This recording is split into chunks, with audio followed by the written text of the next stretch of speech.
Good morning students. आज अपन पढ़ेंगे प्रतिरोधकता के बारे में। किसी चालक तार का विशिष्ट प्रतिरोध या प्रतिरोधकता क्या होती है, उसका सूत्र क्या होता है, प्रतिरोधकता किन किन बातों पर निर्भर करती है, इसको पढ़ेंगे। तो देखिए, सबसे पहले अपन लेते हैं प्रतिरोधकता किसे कहते हैं।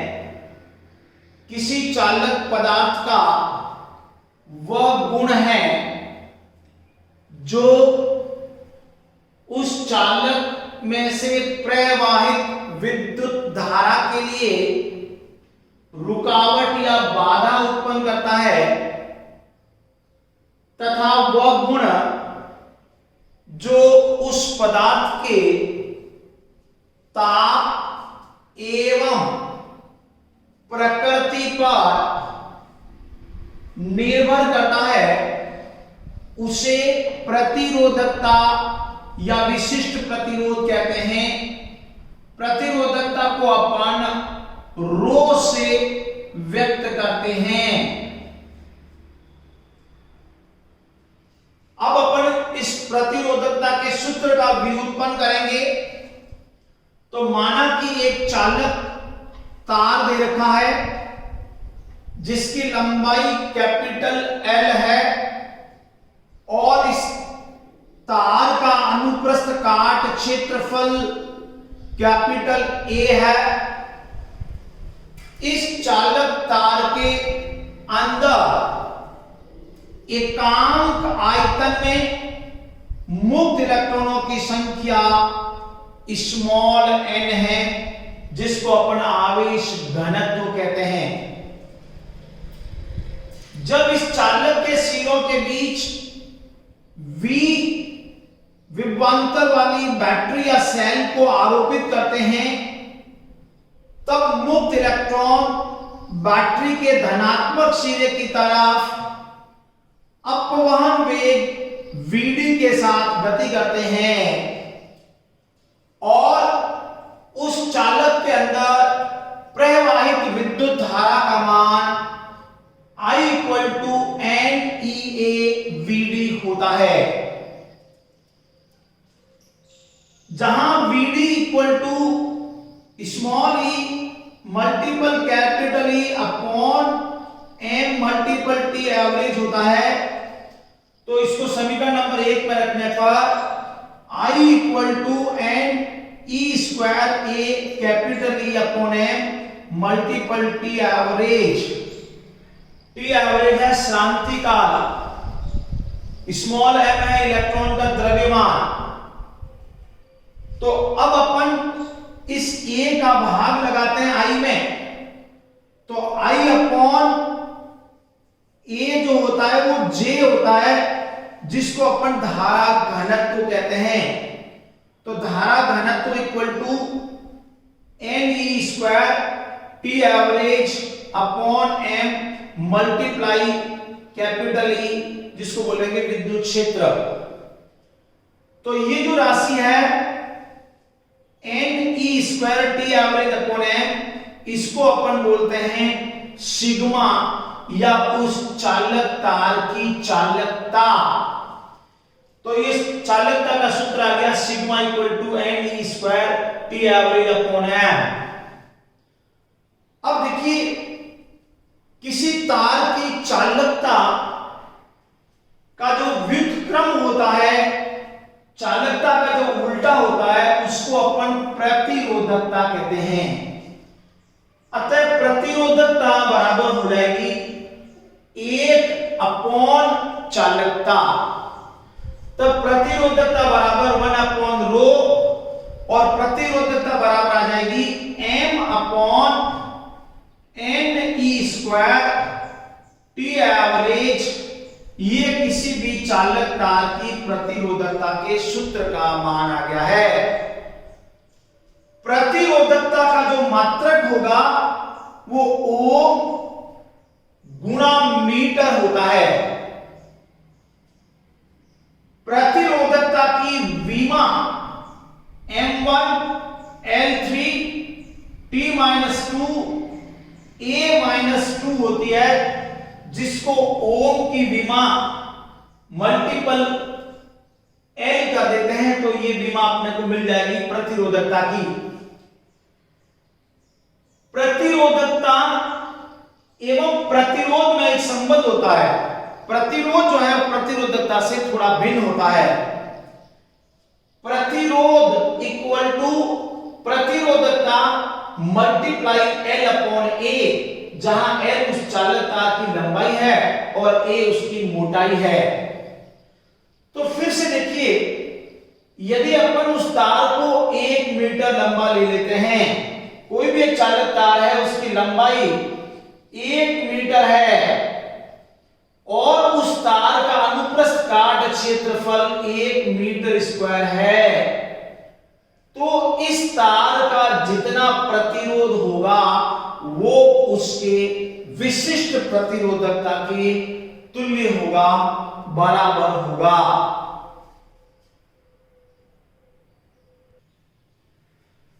आगे अपन ले रहे हैं प्रतिरोधकता अर्थात विशिष्ट प्रतिरोध का मान किन किन बातों पर निर्भर करता है। तो देखिए, सबसे पहले विशिष्ट प्रतिरोध या प्रतिरोधकता का मान पदार्थ की प्रकृति पर निर्भर करता है, क्योंकि अलग अलग प्रकृति के पदार्थों में मुक्त इलेक्ट्रॉनों की संख्या अर्थात मुक्त इलेक्ट्रॉन घनत्व जो है वो अलग अलग होता है। जिन पदार्थों में मुक्त इलेक्ट्रॉनों की संख्या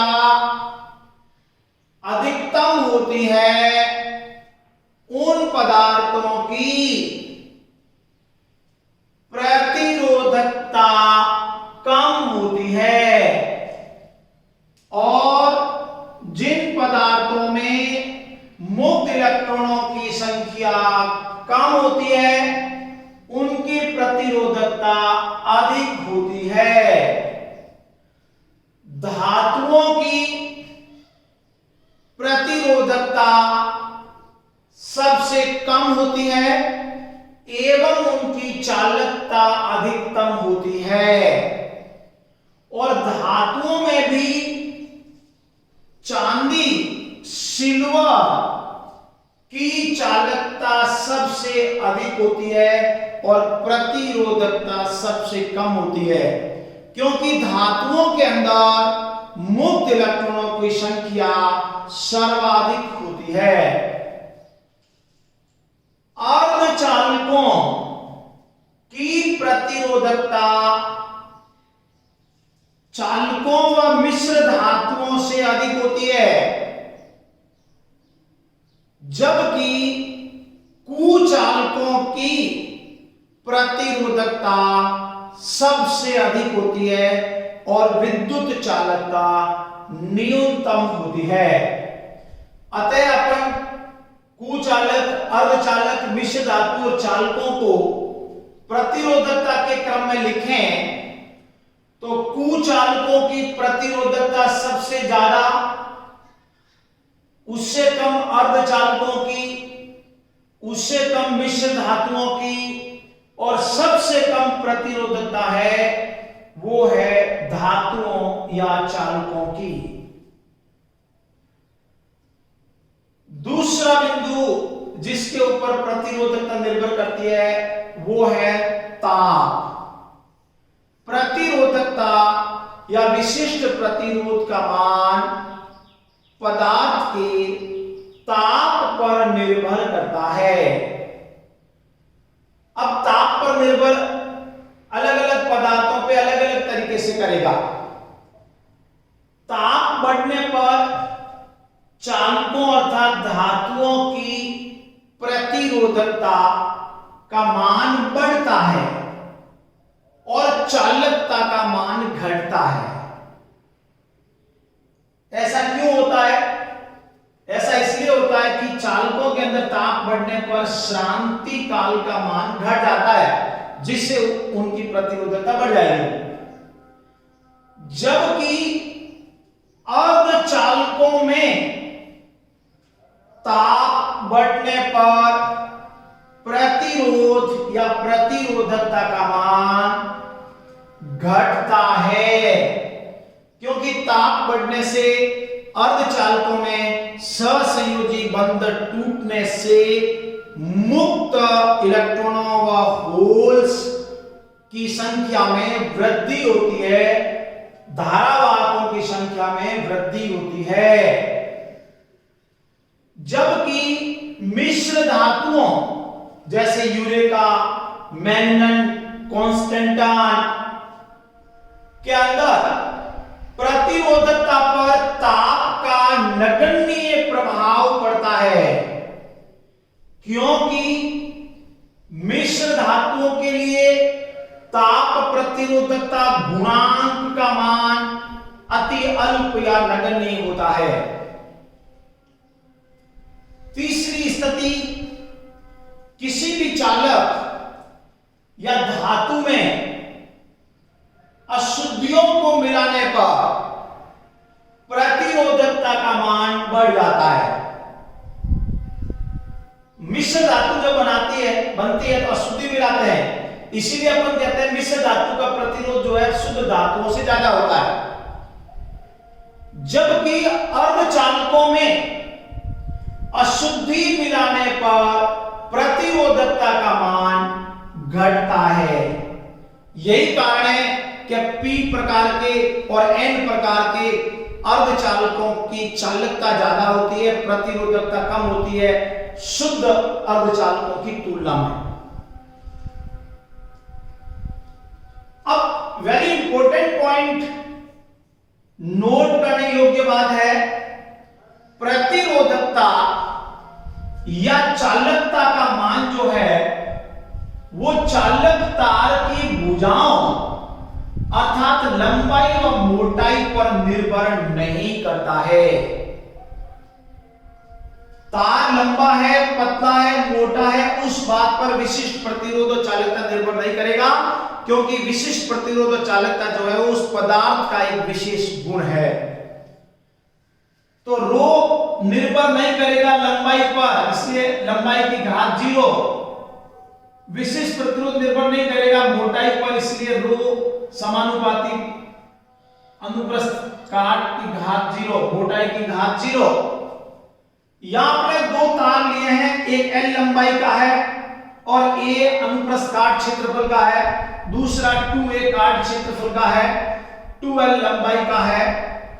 दोनों ही तार तांबे के हैं, मतलब प्रकृति नियत है, दोनों का ताप भी थीटा नियत है। तो इन दोनों का विशिष्ट प्रतिरोध या प्रतिरोधकता का मान बराबर होगा, परंतु इन दोनों का प्रतिरोध अलग अलग होगा। प्रतिरोध और प्रतिरोधकता में थोड़ा फर्क है।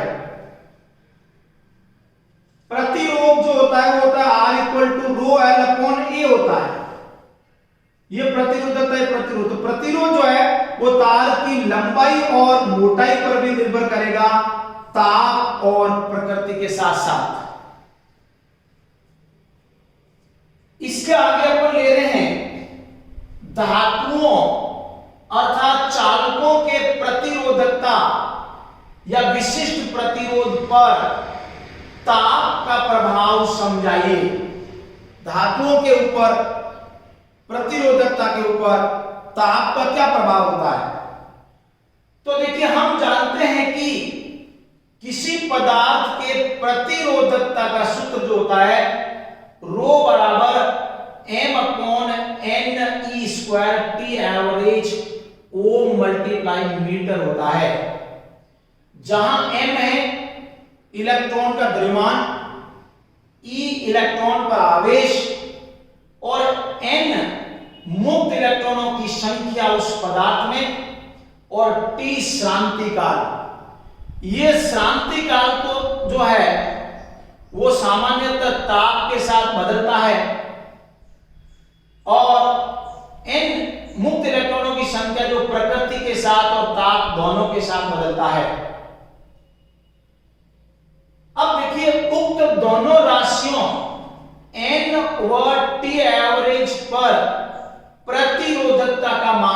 निर्भर करता है। चूंकि धातुओं अर्थात चालकों में मुक्त इलेक्ट्रॉनों की संख्या n पहले से ही असंख्य होती है, अतः धातुओं में अर्थात चालकों में ताप बढ़ने पर मुक्त इलेक्ट्रॉनों की संख्या पर कोई विशेष प्रभाव नहीं पड़ता है, क्योंकि धातुओं में पहले से ही असंख्य मुक्त इलेक्ट्रॉन होते हैं। परंतु ताप बढ़ने पर टी एवरेज अर्थात टक्करों का जो औसत काल है वो घट जाता है एवं मुक्त इलेक्ट्रॉनों की टक्कर आवृत्तियां बढ़ जाती है, जल्दी जल्दी टक्करें होने लगती है, जिससे मुक्त इलेक्ट्रॉनों के प्रवाह में अवरोधन बढ़ जाता है। इसी वजह से ताप वृद्धि करने के साथ धातुओं अर्थात चालकों की प्रतिरोधकता या प्रतिरोध का मान बढ़ जाता है। धातुओं में अर्थात चालकों में ताप के साथ प्रतिरोधकता में परिवर्तन का जो सूत्र और समीकरण होता है वो अपन लिख सकते हैं rho T equal to rho naught 1 plus alpha T degree centigrade plus beta T degree centigrade square, जहां एल्फा एवं बीटा धनात्मक राशियां हैं जो उस चालक तार की प्रकृति पर निर्भर करता है। अब सामान्यतः कम ताप पर अपन बीटा टी स्क्वायर को नगण्य ले लेते हैं, तब आपके पास समीकरण हो जाएगा rho T equal to rho naught 1 plus alpha T minus 0 degree centigrade. तो इसको टी माइनस 0 लिखते हैं तो टी आता है। अगर अपन रो टी डिग्री सेंटीग्रेड ताप पर प्रतिरोधकता का मान लेते हैं, रो नॉट 0 डिग्री सेंटीग्रेड ताप पर प्रतिरोधकता का मान लेते हैं, और एल्फा जो है वो ताप प्रतिरोधकता गुणांक है जो धातुओं के लिए पॉजिटिव और अधिक होता है। अब यदि मैं इस ताप को T2 ताप पर ले लेता हूं रो 2 और T1 ताप पर ले लेता हूं रो 1, 0 की जगह मैंने T1 ले लिया, तो ये rho 2 equal to rho 1 bracket 1 plus alpha T2 minus T1 degree centigrade भी ले सकते हैं।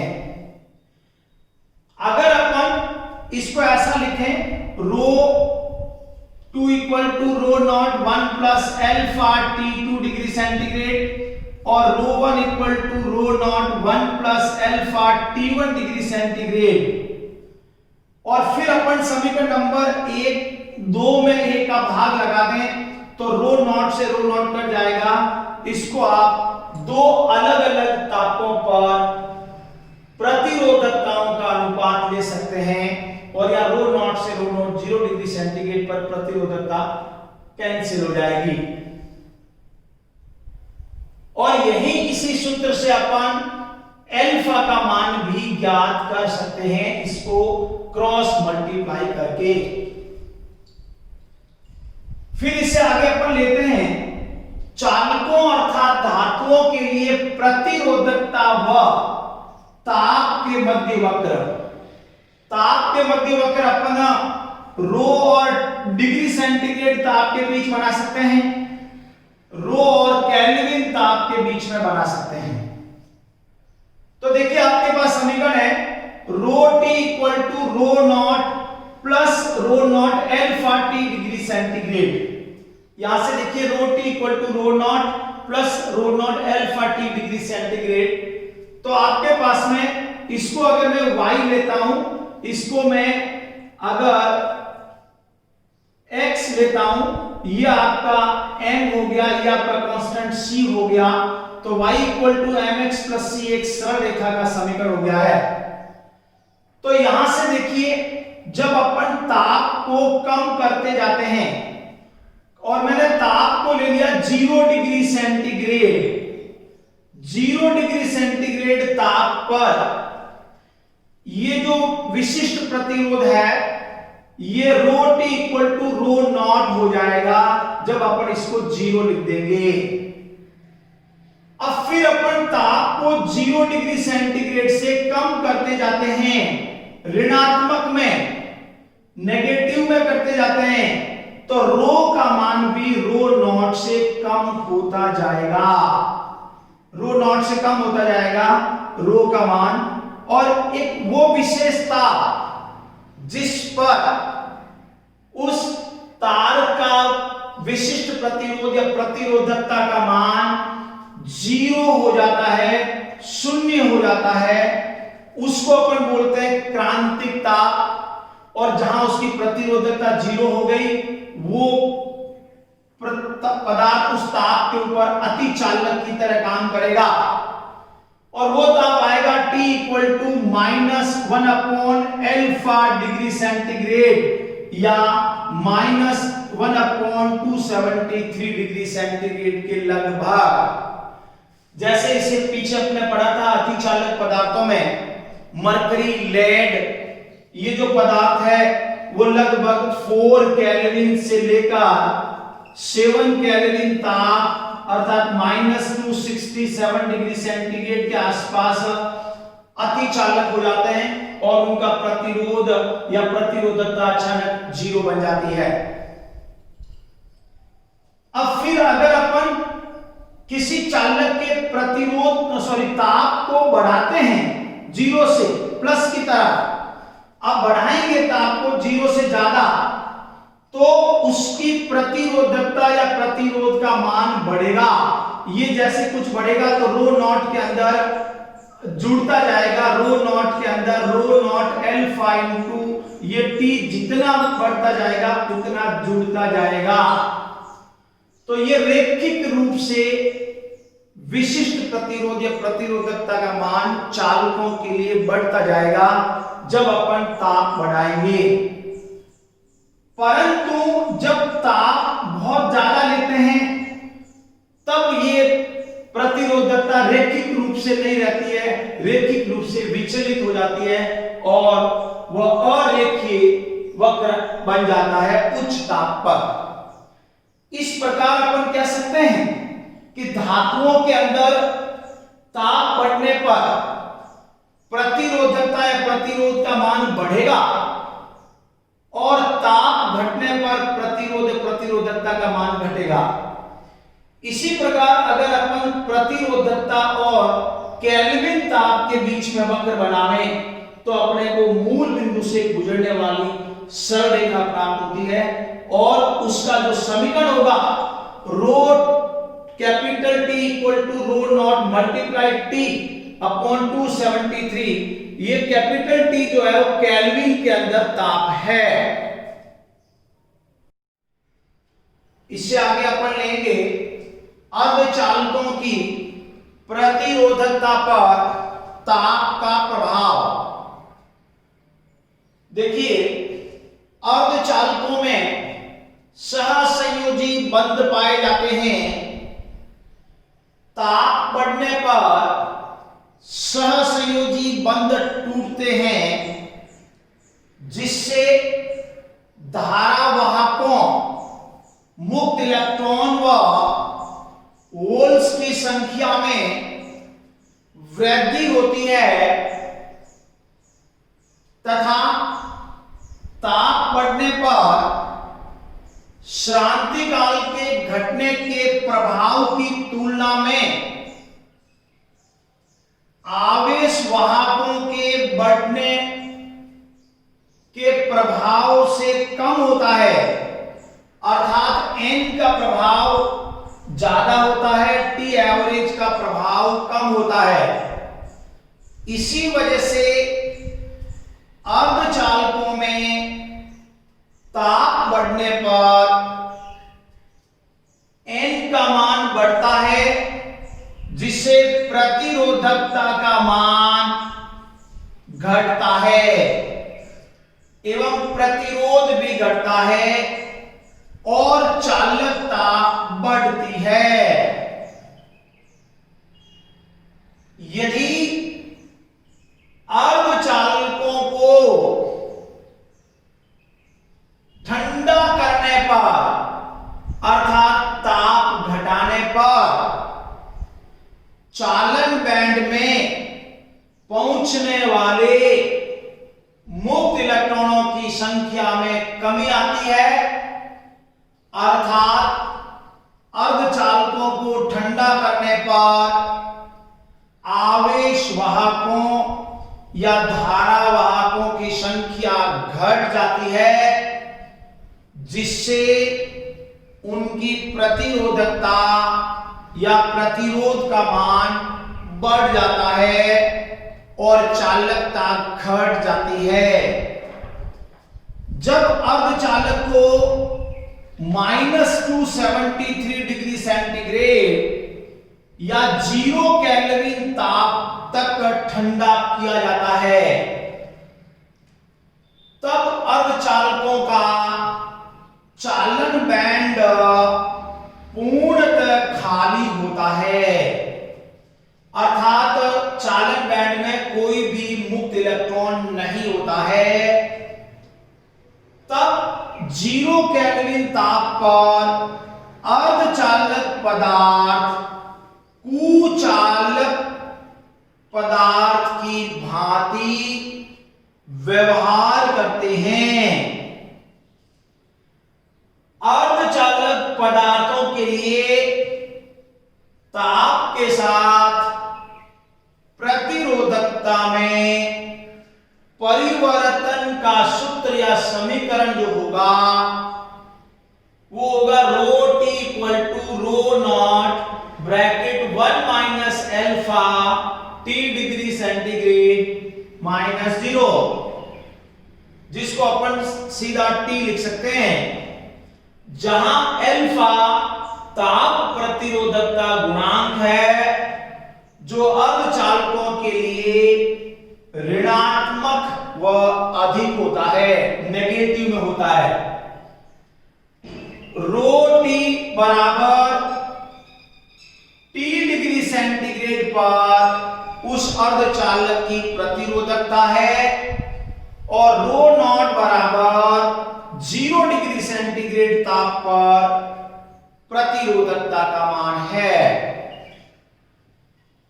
अब यदि हम अर्धचालक पदार्थों के लिए प्रतिरोधकता व ताप में वक्र बनाएं तो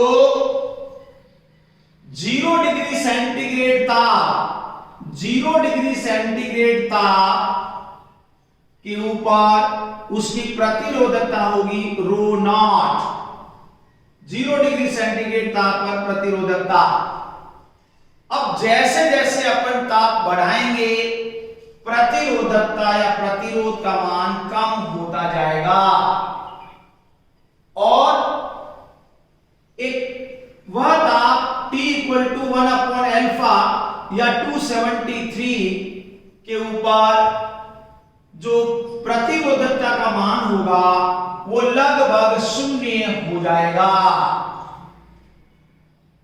तो इस प्रकार प्रतिरोधकता और ताप के बीच में अर्धचालक पदार्थों के लिए जो अपने को वक्र मिलता है वो एकदम रेखिक नहीं होकर लगभग चरघातांकीय या अरेखिक रूप में होता है। ताप के साथ जो संयोजी बैंड से चालन बैंड में इलेक्ट्रॉन जो पहुंचते हैं वो इस समीकरण के अनुसार पहुंचते हैं, इसलिए वक्र जो होता है वो रेखिक नहीं होकर थोड़ा अरेखीय रूप में अर्थात चरघातांकीय रूप में होता है। अगर वास्तविकता में अपन चालकों, अर्धचालकों और मिश्र धातुओं के लिए प्रतिरोधकता व ताप के बीच वक्र बनावें या प्रतिरोध व ताप के बीच वक्र बनावें तो ये जो वक्र बनेगा अधिकांश अरेखिक होगा, जो ये बता रहा है ताप बढ़ने के साथ साथ प्रतिरोधकता बढ़ रही है, तो ये धातु या चालकों के लिए होगा। ये जो वक्र है वो अर्धचालकों के लिए, जो ये बता रहा है कि ताप बढ़ने के साथ साथ प्रतिरोधकता कम हो रही है।